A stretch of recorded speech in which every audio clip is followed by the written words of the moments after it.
Hey everyone, just want to do a short video today to talk about locks and different ways to do locks, different parting patterns, give you some advice on how to get dreads thicker over time, and much more.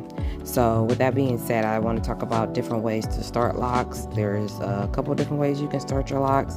There's comb coils that I usually start those on clients who will have more shorter to medium length hair when they're starting out. There's braids. You can start off with braids, 2-strand twists, freedom locks, lock extensions, and interlocking. With parting patterns, there are 4 common parting patterns.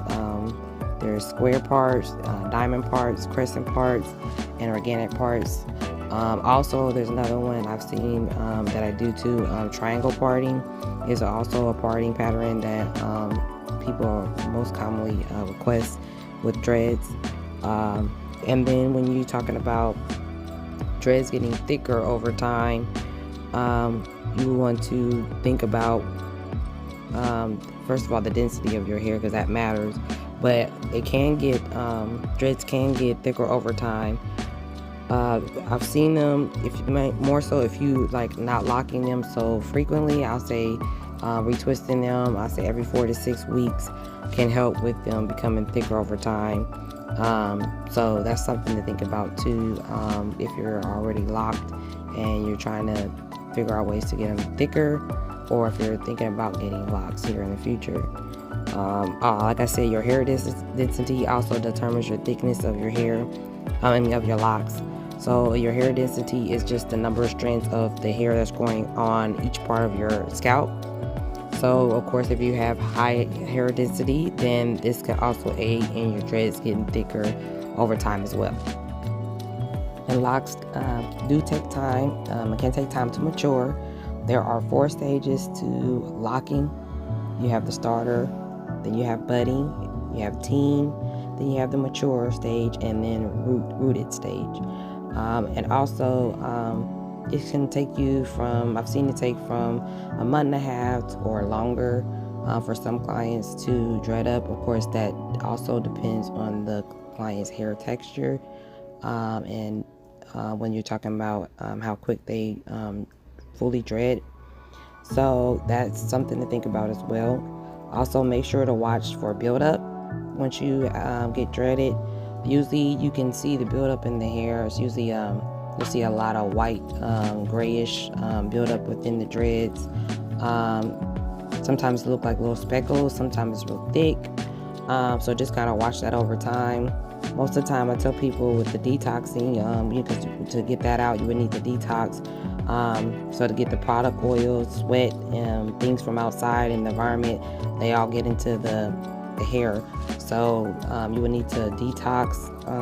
I say do it as needed. Most people say once or twice a year. That could be true for some people depending on how often they get buildup.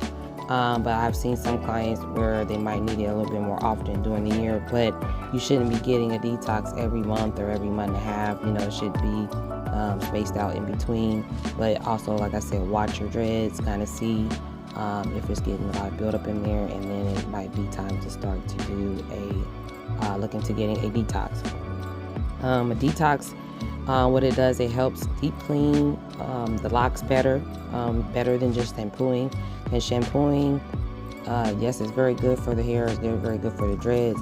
But the dreads, with the hair being dreaded like it is, and matted like it is, sometimes it's really hard for the shampoo to really get down into the dreads properly and soak in there like it needs to get it clean. And also, depending on what products you're using, may have silicone in it, and different type of things in the products that you're using that build up on the hair over time as well. So you want to get all that out of the dreads. It helps to make sure that it gets the buildup out the dreads too, to make sure that the locks don't get dry or brittle over time, because that will cause breakage and weak spots in the locks. And I've seen that where people's locks literally just fall off, and that's usually due to it being dry. And that can help with it not being dry by getting a detox when needed. so the buildup doesn't cause it to dry out. It takes out the odor in the locks from the buildup, from sweating products and oils and stuff, and it can make the hair feel lighter due to the removal of the buildup. I've heard a lot of clients say once they're done with a detox, the hair feels a lot lighter. So that's also something to think about when you're going to think about getting locks, or if you're already locked and you're having trying to understand how to maintain or take care of them better. So hopefully this video was helpful for you all. The few tips that I did give. Don't forget to check us out on our Facebook, which is Elegance Simplified Salon LLC, and then we also have our Instagram, which is also Elegance Simplified Salon LLC. We also have our website, essalon.net, where we do have more YouTube videos, shows my work on there. It also has the natural hair product Synergy that we use, that I exclusively use here in retail on the website and in my salon. It helps with natural hair and mixed hair types, giving it moisture and helping it with frizz, giving it elasticity, and also helping it give more shine and more body. So you can check that out. I also have videos on my YouTube page talking about the products more in detail, what's in them, how they moisturize the hair and help the natural hair. So go check that out as well. So hopefully you all like the video. Please hit like, make sure you subscribe. Also make sure you comment on the video if there's any hair tips, natural hair tips, or any tips about locks or anything that you want me to talk about or in the future, or if you have any comments just about this video, just in this video itself. So till next time, you all have a beautiful day and be blessed.